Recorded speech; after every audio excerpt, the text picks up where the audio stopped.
South Africa's former statistician-general Dr Pali Lehohla has suggested that the much-anticipated elections next year be postponed. Dr Lehohla argues that the country has suffered the reversal of its democratic gains in the last 15 years. He was speaking to the publication Daily Maverick on this and other wide-ranging issues. He believes there should be frank talks rather that involve all South Africans on the direction of the Republic. He joins us now to expand further on this. Thank you very much, Dr Lehohla, for your time this afternoon, Morena. Let's start with the notion of postponing the elections. Why? Well, I think if you look at where South Africa is at this point in time, it's almost in the space where it was in 92-93. Of course, minus apartheid. From everything, from economic performance, social performance, governance, and all those things really require that we have a reset. The gains that were there from 1996 to 2011 have now been totally reversed. And the question is, what kind of South Africa do we wish for? Do we have a national agenda as a country? And I think we need to have a reset. There was an attempt at the NDP that tried to define this national agenda, but we do know that that has failed dismally to be executed. In the main, we have seen political parties coming together and making favors against each other, or rather in favor with each other in coalitions in municipalities, in provinces. And of course, given that the national coalition government is unavoidable, we need to reset and say, is this what we saw in municipalities, something that we need to see at the national level or anywhere in South Africa? Certainly, this prompts us to think about a reset and redefining what the national agenda is and what the conduct of our politics should be. What were the gains into that space? All right, Dr Lehohla, what were the gains that were made from 1996 to about 2011? The act of being able to vote is a major gain that we have to exercise with a lot of caution in terms of what it exchanges for, at least, or it guarantees. One of those gains have been a lot of housing, electricity, water, sanitation, and of course some increase in participating in education systems.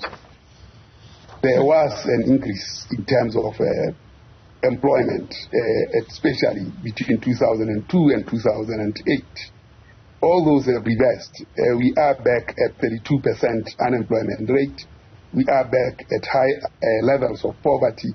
We are now in a situation where even the gains that were made in water, sanitation, electricity are fast being lost. Crime has gone out of hand. And yet we see political parties exchanging favors at the expense of society. What do you put the reversal... One of the key things that is very... Please finish your thoughts, Moran. One of the most glaring matter that captures where we are is that Horton, where Madiba had his last breath. It's full of filth, it's full of algae, the grass is overgrown. That captures what freedom means to us. And there is not the party, there is not the municipality, there is not the provincial government, there is not a national government, there is not the Mandela Foundation finding this unbecoming. We have come to a point where certainly all the legacies that people have fought for against apartheid are crumbling around us. The question has to be asked, what is our national agenda? And a reset, particularly in the light of the kinds of elections we are facing, has to be done. Otherwise, this is not going to stop. Okay. I'm curious about the reversal of the gains in Dr Lehohla, but I digress as you speak about Nelson Mandela's home. I'm not sure what the understanding fully is there, but it is said to be put down to family issues, right? And so you take a look, I think it was this past weekend, the Sunday Times also published an article about a former Secretary General of the ANC whose house now is, there's a shroud of what is even the word? So the person they went into a deal with now wants 50% or over 50% of that house, and it turns out there were deals that were made years ago, and now everything is just coming out, right, in terms of not being able to maintain that because of the deals that were made in secret years ago, and now things are coming to a head. And so, Dr. Lehohla, there were also, it is said, deals that were made to come into this here democratic South Africa. And so these gains, did they fall on fertile ground? Because when you speak of a reversal of the gains, yes, there were RDP houses. What is the state of those RDP houses now? Because were they built on solid foundation? Well, the gains let me deal with the first issue. Nelson Mandela was never a matter of a family. He is a public figure.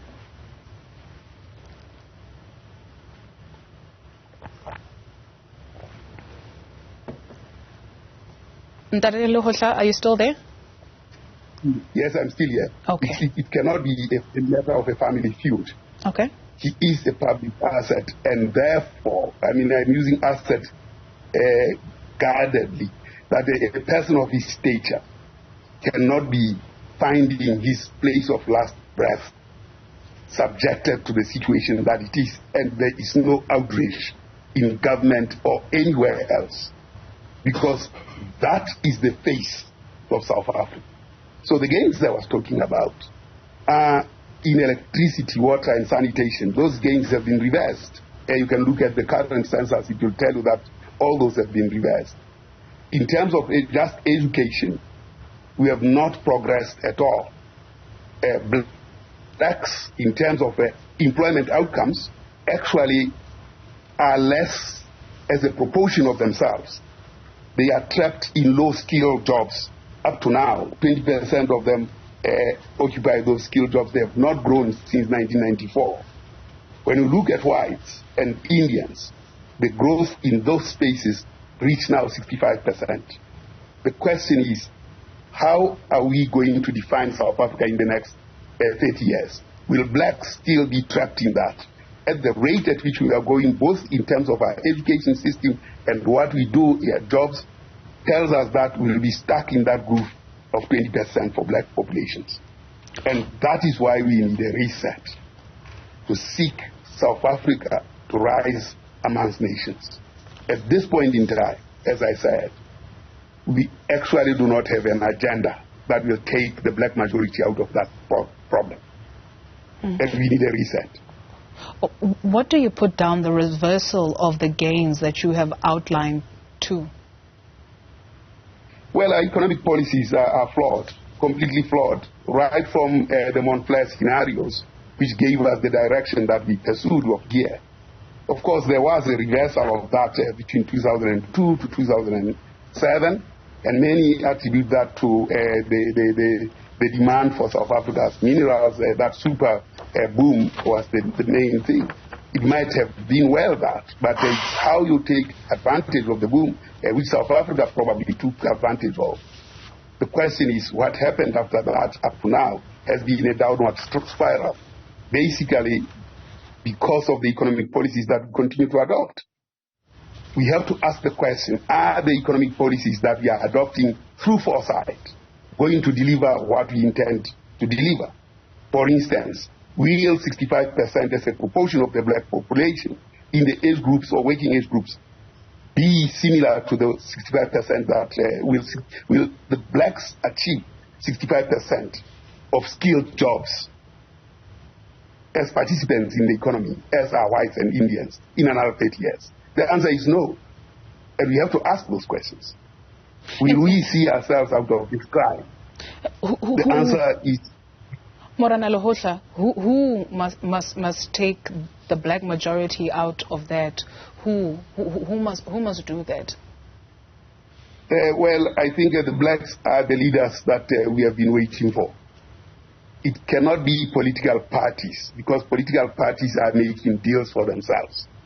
The point is we have to construct a horse as the public and then seek a jockey that can ride that horse. At the moment, political parties are building their own manifestos and they are constructing a horse for us. And then they are also jockeys of that horse. It can't be correct. Society has to construct a horse and say this horse will be ridden by one who deserves to ride it. And that will be the determination of what you vote for. For now, we are given by the jockey a horse, and we are told that they'll ride it on our behalf. That's a wrong point. And that we need a national agenda, and therefore society has to start engaging that process themselves. Dr. Lehohla, we've heard... Please, if you'd allow me to just join you. During the course of the year, we've heard more so political speak that the government does not have capacity, and so we have to call in the private sector, be it electricity, be it the roads, be it rail, right? So when the private sector is getting more and more involved. And so how should we then understand that when it is said that the state does not have enough capacity, and so the private sector has to come on board? I'm not even sure what the question is here, because when you speak of the national agenda, in whose interest is this being done in taking the country forward? When you speak of the next 30 years, what will they look like in an environment where we are hearing that state-owned enterprises must be privatized? Well, I mean, this was the privatization that started in 1996. The project continues. It will not yield a different result. In fact, at the time of crisis, it is going to yield worse results, because the private sector is going to pick up the winners and leave everything else that doesn't function to what a government that is in disarray or a public sector that is in disarray. We need to actually bring ourselves together into our senses and say what is our national agenda. That will involve the entirety of society. But we need to deploy tools of foresight that say this path is the path and this is where it will end. At the moment, none of the political parties tell you how many jobs will be created, what the rate of growth of the economy will be, what will be things that work, how we are going to deal with social crime or even all forms of crime, and how are we going to reduce that. There is no program that has embedded foresight in itself. Everyone wants to occupy the union buildings. What they do once they have done that, only God knows. And it cannot be left to themselves. Society has to define that and create foresight for where they want to be in another 30 years, in another 5 years, and in another 10 years. And that cannot be determined by political parties. It has to be determined by society in its fullness. Otherwise, there is no way you can hold a jockey that designs a horse to account. The devil will be in the detail, Morena, because South Africa has had a convention for a democratic South Africa, CODESA, and when you mention that acronym, it conjures different feelings in different people. And so how has that worked out for us? And in 2023, these talks that you suggest, how will they be conducted in this here population of over 60 million people, some that do not even have access to basics like the internet, to participate in research studies? Well, I think there has to be a possibility. It can't be that we have big meetings, we have a soccer stadium getting food when we want to go and watch soccer. We cannot leave politicians. It's too important to be left to themselves alone. It should be possible to engage society at different levels as themselves, and that cannot be facilitated by politicians, by jockeys who want to be elected. It must be solicited and organized by people who are not interested in occupying a position, but in ensuring that South Africa gets a definite agenda towards a national, a country that has a national agenda. At the moment, we don't have a semblance of a national agenda. Madiba's house would not be in that state if we understood what a national agenda means. We wouldn't have had these reversals that have occurred since 2011. We would have actually corrected our path out of CODESA, because I think the environment at CODESA should be understood in the context of a crumbling Russia, a China that was seeking a path, a Mozambique and Angola that were examples of a socialist economy. When you look at all that, that gave CODESA the shape it gave it. But that was not the state we should have stayed in and continue to stay in. What is a national agenda, Dr. Lehohla? Well, I can't define a national agenda, but I can seek a national agenda in the Constitution that says the doors of learning will be opened. What has happened? 1.2 million children are born every year in South Africa. 600,000 of them never even reach matric. Only 250,000 will graduate. In a system in the world that requires people who are well educated. We have stuck in that groove since up to now. That is happening now. Unemployment is at 37%, 44% expanded unemployment. A national agenda must say, reduce that unemployment to reasonable levels, 14% down to 6%. Let South Africans' Human Development Index rise. It is not rising. We see crime, we see all these things, despite 30 years of politics.